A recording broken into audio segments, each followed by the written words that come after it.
ბავშვი და რთული ქცევა. გამარჯობა, მე ლაის სიხულიშვილი ვარ, ფსიქოლოგი, ფსიქოკონსულტანტი, ფსიქოთერაპევტი. ეს ჩემი თერაპევტია ნიცა, რომელიც ბავშვებთან მუშაობაში მეხმარება, მათ კომუნიკაციაში დამყარებაში და ასე შემდეგ. მოკლედ, ბავშვი და რთული ქცევა გადავწყვეტე ამ ვიდეოს ჩაწერა და რატომ გადავწყვეტე, რა თქმა უნდა, ეს აქტუალური თემაა. შეუძლია ძალიან ბევრი ვიდეო ვწდევს ამასთან დაკავშირებით, ძალიან ბევრი ინფორმაცია, მაგრამ მაინც ბევრი ადამიანი მომართავს, ბევრი მშობელი მომართავს, ასევე ბევრი პედაგოგი ბავშვებთან დაკავშირებით, რომელსაც ამბობენ, რომ მათ აქვს რთული ქცევა. და მინდა უბრალოდ ქცევა და რთული ქცევა გაუმიჯნო ერთმანეთისგან, რა განსხვავება შეიძლება იყოს და რატომ არ შეიძლება ასე რომ ვთქვათ, ბავშვს დავუბრალოთ, რომელსაც აქვს რთული ქცევა. იმიტომ რომ რაც სასწავლო პროცესი დაიწყო, ამ პერიოდში ძალიან ბევრი შემთხვევა და ფაქტი მოხდა იმის, რომ ბავშვი მოიყვანეს იმით, რომ მას აქვს რთული ქცევა, მასწავლებელი მეუბნება, მშობელთვის რთული ქცევა, მაგრამ აქ სხვა ამბავი იყო, არამედ რთული ქცევა. მოკლედ და კონკრეტულად რა მინდა ვთქვა. რთული ქცევა რა არის? ხო, რთული ქცევა ეს არის, როდესაც ბავშვმა შეიძლება დააზიანოს საკუთარი თავი. დააზიანოს სხვა ბავშვი ან ადამიანი, დააზიანოს ნივთები, ხო?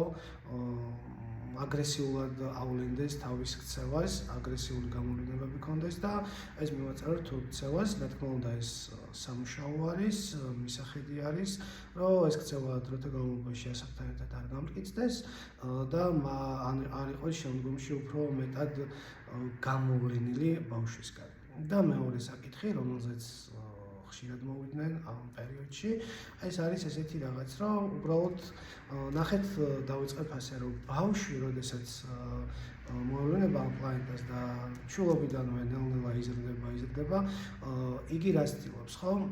არა, არის ინფორმაცია რა აქვს უნარები თუ როგორ მოიქცეს სოციუმში, როგორ ისწავლოს და ამასთან დაკავშირებით ჩვენს დასრულები მითითებებს ვაძლევთ, ხო, ასე თუ ისე, რა ქნან, როგორ მოიქცდნენ, მაგრამ აქ გვაუწყდება, რომ ბავშვს აქვს თავისი შინაგანი მე, რომლითაც თვითონ უნდა რომ რაღაცეები აკეთოს, თვითონ უნდა რომ რაღაცებზე პასუხები გასცეს, რაღაც მოქმედებები გამოუვლინოს და შეიძლება ეს იყოს პროტესტის სახით, რა თქმა უნდა, ინფორმაცია არ აქვს აიმისო ბავშვს როგორ სად მოიქცეს და ამის გამო იყოს მისი ქცევა ამ კონკრეტულ შემთხვევაში მიუღებელი.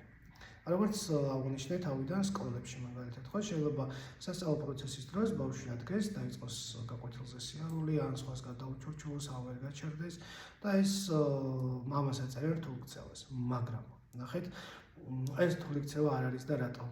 ბავშვი, რომელიც 6 წლამდე დადიოდა ეზოში ჩადიოდა, დარბოდა, თამაშობდა, ბაღშიც ასე თუ ისე თავისუფლება ჰქონდა, ხო?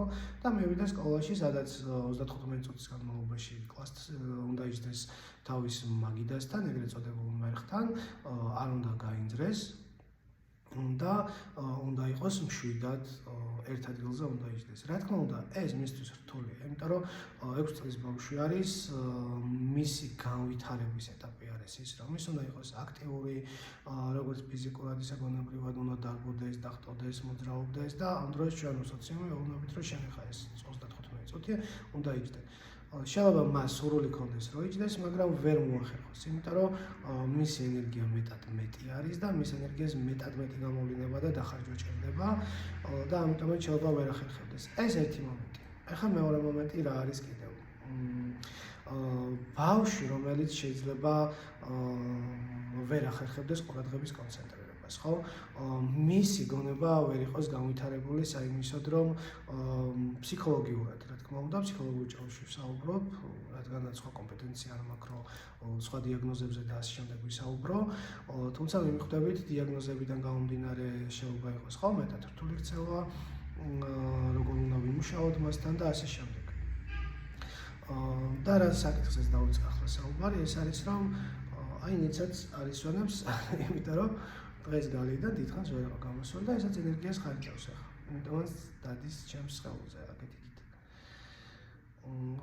და აი მარტივი შედარება რაც შეიძლება გაკეთდეს, რომ ესაც ბარტყი არის და ბავშვიც, ხო? ანუ ენერგიის დახარჯვა ჭირდება. მუდმივი ენერგიის ხარჯვა ჭირდება, რა თქმა უნდა ფიზიკური და ასევე გონებრივი. ხო და რას ვიძახდი, ბავშვი რომელმაც ეს ეტაპები გაიარა და მივიდა სკოლაში და თხოვენ რომ იჯდეს ერთ ადგილას, ხო? მისთვის რთული არის, რა თქმა უნდა, რომ ასე იჯდეს და მეორე მომენტი, რომ შეიძლება ბავშვი ვერ ახერხებდეს ყურადღების კონცენტრირებას, არ კონდეს მას გამომუშავებული. მის სივრცეთა აღქმაში იყოს სამუშაო და მის ყურადღების კონცენტრირებაში იყოს სამუშაო, რომ ის კონკრეტულ საკითხზე ამ პერიოდში ვერ ახერხებდეს კონცენტრირებას. რა თქმა უნდა, მისი ბავშვის ფსიქოლოგიური ამ სიტუაციიდან რთული არის, რომ 35 წუთი იქნება თუ 30 წუთი იქნება კონკრეტულ საკითხზე, კონკრეტულ პიროვნებაზე, კონკრეტულ ნივთზე ერთი და იგივე კონცენტრირება აკეთოს და იყოს უმოძრაოდ ან ჭყალებში, რო ვთქვათ, ხელისშემშლელი ფაქტორები არ ქონდეს, გამოვლინებები, ხო? ამას რა თქმა უნდა, ჭირდება დრო, პრაქტიკა, მისი მხრიდან მუშაობა, რა თქმა უნდა, ჩვენი მხრიდან მუშაობა და ეს უნდა ნელ-ნელა მივაჩვენოთ ბავშვს, ხო ესეა? ეს საკითხები რაც ასე თუ ისე მინდოდა გამემიჯნა ერთმანეთისგან და კიდევ არის ერთი მომენტი, წაგან დიაგნოზები ვახსენე. აქვს ბავშვებს შეიძლება იყოს დიაგნოზი დასმული, ან არ იყოს დიაგნოზი დასმული, რაც მოიაზრებდეს აუტისტური სპექტრი, სუბგონებრივი ჩამორჩენა, ასევე განვითარების ეტაპების დაყოვნება და რა თქმა უნდა ამ დიაგნოზის მქონე ბავშვს შეიძლება უფრო მეტად უჭირდეს, რაც ვახსენე, ყურადღების კონცენტრირება იქნება თუ ერთ ადგილზე ჯდომა, ინფორმაციის მიღების უნარი და ამ ინფორმაციის გადამუშავების უნარი, ეს ძალიან სწორად გამიგეთ, რაც ვამბობ, იმიტომ რომ ეს ყველა არ ვიძახი, მსგავს დიაგნოზებთან ვმუშაობთ, ძალიან ბევრ ბავშვთან ვმუშაობთ და პრაქტიკიდან გამომდინარე ვიძახი ამას და რა თქმა უნდა ამ ყველაფერს ნელ-ნელა ეჭირდება შრომა, მუშაობა, როგორც კონკრეტული სპეციალისტებისგან, ასევე დაწესებულებებისგან, სადაც ბავშვები არიან, ანდაც სახლში, ხო?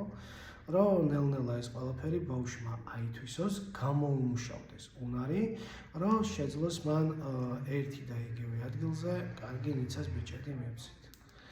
ერთი და იგივე ადგილზე და ერთ და იგივე დროს, ერთ და იგივე სივრცეში მოახერხოს მან ყურადღების კონცენტრირება, ზოგადად კონცენტრირება და აგვყვეს ჩვენ ინფორმაციის მიწოდებაში და ამ ინფორმაციის გადამუშავება მოახერხოს. ასე თუ ისე ცოტა გაგრძელდა ვიდეო, ვეცადე რომ ასე თუ ისე ინფორმაციული გამოსულიყო და თუ დამატებით კონკრეტულ საკითხზე ან კონკრეტულ დიაგნოზზე ან სამუშაო პროცესის თან დაკავშირებით სურვილი გექნებათ, შეგიძლიათ მოუმართოთ ვიდეოს ქვეშ კომენტარები დამიწეროთ, ან პირადში მოვწეროთ, როგორც ამოვახერხებ, აუცილებლად გიპასუხებთ და სხვადასხვა ვიდეოები ჩავწეროთ, განვავრცოთ საკითხები, რომ ინფორმაცია იყოს ესეთი, შეიძლება ამოწყობილი ვერ იყოს ვიდეოს სახით, მაგრამ იმდენი მაინც მოვახერხოთ, რომ ადამიანებმა ერთმანეთს გაუზიაროთ ინფორმაცია, რომ სწორი მიმართულებები გქონდეს და რა თქმა უნდა, სწორი მიმართულებები გქონდეს მშობლებს, პედაგოგებს და ბავშვებს. და მათ მივეხმაროთ ამ სამყაროში, ამ სოციუმში თვით დამკვიდრების უნარის გამომუშავებაში. თუ როგორ გააკეთო? პროტესტებზე და ასე შემდეგ შეგვიძლია შემდგომში ვისაუბროთ, რატო და რისთვის აკეთებს ბავშვი. ასე რომ, მადლობა ყურადღებისთვის, ვინც ამ ვიდეოს უყურა.